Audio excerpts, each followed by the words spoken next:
Online गेमिंगवर आता बंदी येणार आहे. ऑनलाईन गेमिंग विधेयक आता लोकसभेत सादर करण्यात आले. गेम खेळण्यास प्रवृत्त करणाऱ्यांना सुद्धा शिक्षा होणार आहे. 3 वर्षांपर्यंत तुरुंगवास आणि 1 कोटी दंडाची तरतूद आहे. वा वा, एक चांगली बातमी बघायला मिळालेली आहे की ऑनलाईन गेमिंगवर सरकार बंदी आणणार आहे. जे लोक रीलवर प्रमोट करतात ना, गेम खेळा आणि पैसे मिळवा, करोडपती बना, 100 रुपये लावा, 1000 रुपये कमवा, वेळ मिळालाय उघडा मोबाईल, लावा पैसे, खेळा गेम. काय राव, नुसतं डोकं पाक फिरवलेलं. पण फायनली या गेमवर, ऑनलाईन गेमिंग, रमी सारख्या गेमिंगवर आता बंदी येणार आहे.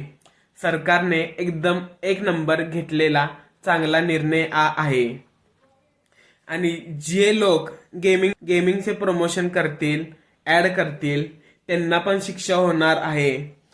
1 कोटीचा दंड आणि 3 वर्षाचा तुरुंगवास आता होणार आहे. वा वा, ले मोठे मोठे रील स्टार ले ऍड करायचे गेमिंगचे.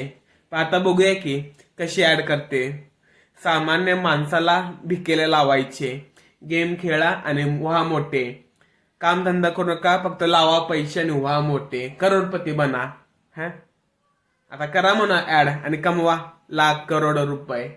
ऑनलाईन गेमिंग पूर्णपणे बंद.